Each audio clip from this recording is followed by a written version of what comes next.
स्थितिज ऊर्जा अंतर के बारे में, पोटेंशियल एनर्जी डिफरेंस या फिर चेंज इन पोटेंशियल एनर्जी। अब देखिए, पहली बात आपको पता होना चाहिए कि जो स्थितिज ऊर्जा होती है वो कभी भी किसी वस्तु की जो संचित ऊर्जा होती है उसके बराबर होता है। किसी भी वस्तु में जो भी ऊर्जा का संचरण, जो भी ऊर्जा एकत्रित होती है, उसके पीछे का एक बड़ा रीजन होता है कार्य। जब भी आप कोई कार्य करते हैं, वर्क डन, तो वो जो कार्य करते हैं वो कार्य क्या होता है, इकट्ठा हो जाता है, संचित हो जाता है। किसके फॉर्म में? ऊर्जा के फॉर्म में। तो जो भी कार्य आप करते हैं वो कार्य जिसके फॉर्म में संचित होता है, जिसके फॉर्म में इकट्ठा होता है, स्टोर होता है, उसको हम लोग क्या बोलते हैं? स्थितिज ऊर्जा, पोटेंशियल एनर्जी। यानी आपको यहाँ पर ये बात समझना है कि अगर आपको कहीं किसी भी केस के लिए कोई भी ऐसा आपको कुछ भी बोला गया है कि आपको स्थितिज ऊर्जा पता करना है, तो आपको सबसे पहले पता करना होगा कार्य, वर्क डन। आपने कार्य पता कर लिया तो जो भी कार्य का फॉर्मूला आपको मिला होगा, आंसर मिला होगा, वही कार्य किसके फॉर्म में एकत्रित हुआ होगा? किसके फॉर्म में एकत्रित हुआ होगा? स्थितिज ऊर्जा। तो स्थितिज ऊर्जा जो होता है वो कार्य के बराबर ही होता है। अब जैसे अगर हम लोग चित्र को देखें तो यहाँ चित्र में आप देख सकते हैं एक मूल बिंदु है जहाँ पर एक आवेश है, धनात्मक आवेश Q, कैपिटल Q। ये एक धनात्मक आवेश है। क्योंकि धनात्मक आवेश से हम लोगों ने पढ़ा हुआ है कि धनात्मक आवेश की वजह से जो विद्युत क्षेत्र होता है वो दूर की तरफ होता है, बाहर की तरफ होता है। यानी अगर आप इसकी वजह से विद्युत क्षेत्र बनाते हैं तो जो भी विद्युत क्षेत्र बनेगा वो दूर ऐसा बनेगा, मतलब आवेश से दूर जाते हुए, तो दूर जाते हुए विद्युत क्षेत्र होगा। आप उस विद्युत क्षेत्र को E से लिख सकते हैं, तो ये हो गया विद्युत क्षेत्र। अब ये जो यहाँ पर मूल बिंदु पर आवेश है, ये आवेश से कुछ दूरी पर एक दूसरा आवेश है जिसको लिखा गया है परीक्षण आवेश, टेस्ट चार्ज। ये जो परीक्षण आवेश है ये भी अपना धनात्मक आवेश है। और हम लोग जानते हैं कि जब दो आवेशों का दोनों का साइन एक जैसा होता है, जैसे ये भी धनात्मक है और ये भी धनात्मक है, तो दोनों आवेश एक दूसरे पर प्रतिकर्षी बल लगाते हैं, एक दूसरे को रिपेल करते हैं। जो यहाँ पर प्रतिकर्षी बल लग रहा होगा, जैसे ये धनात्मक आवेश है, ये भी धनात्मक आवेश है, तो इस आवेश की वजह से, जिसको बोला गया है मूल बिंदु, तो जो मूल बिंदु पर आवेश है इसकी वजह से इस पर जो बल लगेगा वो बल इधर लगेगा, ऐसा। ये इसको रिपेल कर रहा होगा, प्रतिकर्षी बल लग रहा है क्योंकि। अब इधर जो बल लग रहा है इसको लिखा गया Fe। Fe को बोला जाए तो ये हो गया विद्युत क्षेत्र की वजह से लगने वाला बल, तो ये इसको रिपेल कर रहा है। अगर हम लोग इस आवेश को, जिसको नाम दिया है परीक्षण आवेश, अगर इसको हम लोग पकड़ के नहीं रखेंगे तो जो ये मूल बिंदु पर आवेश है ये इसको धक्का देगा और बाहर निकाल देगा, अपने विद्युत क्षेत्र से बाहर निकाल देगा। तो अगर आप चाहते हैं कि ये आवेश यहाँ रहे या बिंदु R पे रहे या बिंदु P पर रहे, तो आपको इसको पकड़ के रखना होगा। पकड़ के रखने का मतलब होता है कि आपको उस पर वर्क करना होगा, कार्य करना होगा। तो उसको पकड़ के रखने में जो भी आपको कार्य करना पड़ रहा है वो कार्य किसके फॉर्म में स्टोर हो रहा होगा? पोटेंशियल एनर्जी, उसके फॉर्म में इकट्ठा यानी एकत्रित हो रहा होगा, संचित हो रहा होगा। अब आपसे बोला गया कि जो ये परीक्षण आवेश है, इस परीक्षण आवेश को बिंदु R से बिंदु P तक लेकर जाना है। पहले कहाँ पर है? बिंदु R पर। कहाँ लेके जाना है? बिंदु P पर। तो इसको हमें बिंदु R से बिंदु P तक लेके जाना है। तो जब आप इसको बिंदु R से बिंदु P की तरफ लेकर जाओगे तो आपको यहाँ पर ये बात समझना होगा कि इसकी वजह से जो बल लग रहा है वो बल इस तरफ लग रहा है, मतलब दाहिनी तरफ लग रहा है, और आपको इसको बाईं तरफ लेके जाना है। यानी जो आप बल लगाओगे उसको लिखा जाएगा F एक्सटर्नल, बाह्य फोर्स। तो जो एक बाह्य बल लगाया जाएगा उस बाह्य बल की वजह से ये यहाँ जा रहा होगा। अब अगर आपसे पूछा जाए कि जो आप एक्सटर्नल फोर्स, बाह्य बल जो आप लगाओगे वो बल कम से कम कितना होना चाहिए? तो जितना विद्युत क्षेत्र की वजह से बल लग रहा होगा।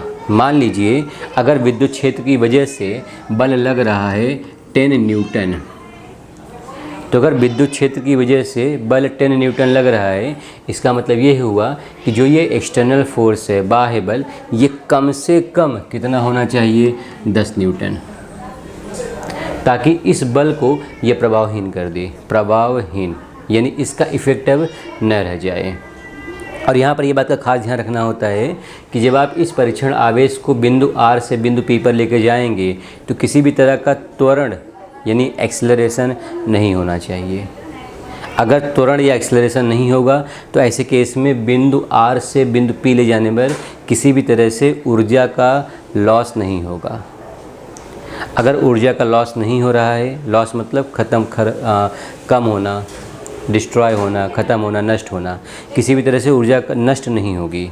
और अगर ऊर्जा नष्ट नहीं हो रही है, इसका मतलब ये हुआ कि R से P तक ले जाने में जो भी आपने कार्य किया वो सभी के सभी कार्य संचित हो गया। किसके फॉर्म में संचित हो गया? पोटेंशियल एनर्जी यानी स्थितिज ऊर्जा। तो ये बात का ध्यान रखते हुए कि किसी भी तरह का त्वरण नहीं होना चाहिए। ये ज़रूरी है कि यहाँ से लेके यहाँ तक एकदम आराम आराम से लेके जाते हैं। आराम आराम से मतलब ये होता है कि जैसे पहले ये बिंदु R हो गया, ये बिंदु P हो गया, इसके बीच की जो दूरी है हम लोग क्या करेंगे, इसके बीच की दूरी को ढेर सारे छोटे छोटे पार्ट में कट कर देंगे। मान लीजिए कि आपने इस पूरे दूरी को 1000 पार्ट में कट कर दिया, 1000 टुकड़ों में विभाजित कर दिया। जब इसको आपने 1000 टुकड़े में विभाजित कर दिया तो एक टुकड़े का जो लंबाई है उसको लिखा गया dr। dr समझिए बहुत ही छोटा सा। जैसे आप जब चलना शुरू करते हैं तो आपने एक बहुत छोटा सा कदम लिया आगे बढ़ने के लिए, बहुत ही छोटा सा कदम, हल्का सा आप खिसके, तो जो आप खिसके उसी खिसकना को लिखा गया है। तो खिसकने पर आपने जो दूरी कवर किया उसी दूरी को यहाँ लिखा गया है dr। तो ये dr इतना छोटा दूरी होना चाहिए कि उसमें कोई भी त्वरण ना आए, यानी किसी भी तरह से ऊर्जा नष्ट ना हो। ये बात का ध्यान रखा जाता है। तो आप यहाँ से यहाँ पर गए, मतलब एक बिंदु से दूसरे बिंदु पर गए, आपने कितना दूरी तय किया dr। फिर आप यहाँ से यहाँ गए, कितना दूरी तय किया dr। फिर यहाँ से यहाँ गए, कितना दूरी तय किया dr। यानी जब आप एक एक स्टेप आगे जाओगे तो हर स्टेप में आप dr के बराबर की दूरी तय करोगे, यानी चार्ज हमेशा dr से आगे जा रहा होगा। तो हर बार वो dr अमाउंट से स्थानांतरण हो रहा होगा। और हर dr दूरी तय करने में आवेश पर जो आपने कार्य किया वो मान लेते हैं dw। तो dw क्या हो गया? वो छोटा सा कार्य वो तब करा गया जब हमने आवेश को dr दूरी से खिसकाया। जैसे मान लीजिए यहाँ से यहाँ तक, समझाने के लिए बता रहा हूँ, मान लीजिए ये जो दूरी है वो 1 मिलीमीटर है, 1 मिलीमीटर। तो dr का मान हो गया 1 मिलीमीटर। और इधर से इधर आवेश को खिसकाने में जो आपने कार्य करा वो मान लीजिए हो गया 0.1 जूल। तो जब भी आप 1 मिलीमीटर आवेश को खिसकाओगे पॉइंट R से पॉइंट P की तरफ, तो हर 1 मिलीमीटर के लिए कितना आपको कार्य करना होगा? 0.1 जूल। अगर इसको आपने 1000 स्टेप में खिसकाया, 1000 स्टेप में, जैसे अगर आपने इसको 1000 टुकड़ों में बांटा हुआ है तो इसको आप 1000 बार खिसकाओगे, हर बार कितना खिसकाओगे? 1 मिलीमीटर। तो आपको हर बार 0.1 जूल का क्या करना पड़ेगा? वर्ग कार्य करना होगा। अब अगर आपसे पूछा जाए कि बताइए R से P के बीच में कुल कितना कार्य करना पड़ा, तो आप बोलोगे 1 मिलीमीटर के लिए 0.1 जूल का कार्य करना पड़ा। टोटल 1000 स्टेप थे, तो हर स्टेप के लिए आप कार्य को ऐड कर दो, यानी 0.1 को 1000 बार ऐड कर दो, तो आपको क्या आ जाएगा? कुल कार्य। तो जब हमें पॉइंट R से पॉइंट P के बीच में, यानी वर्क बिटवीन R से P अगर मुझे लिखना होगा तो मुझे हर एक टुकड़े पर कितना कार्य करा गया उसको जोड़ना है। तो जोड़ना मतलब इंटीग्रेट करना। तो फिजिक्स में हम लोग जब इंटीग्रेशन यूज़ करते हैं, इसका मतलब हम लोग छोटे छोटे टुकड़ों को जोड़ रहे होते हैं। तो उन्हें जोड़ने के लिए हम लोग क्या यूज़ करते हैं? इंटीग्रेशन। कहाँ से शुरू हो रहा है? R। कहाँ जा रहा है? P। तो R से P। अब जो वर्क होता है, वर्क का जो फॉर्मूला आप देखेंगे वो होता है बल गुणे स्थानांतरण, फोर्स गुणे डिस्प्लेसमेंट। अब देखिए यहाँ पर दो फोर्स आपको देखने को मिलेगा, एक Fe और एक F एक्सटर्नल। Fe कौन सा फोर्स हो गया? विद्युत क्षेत्र की वजह से लगने वाला बल। F एक्सटर्नल कौन सा हो गया? बाह्य बल, जिस बल की वजह से आवेश R से P तक जाएगा।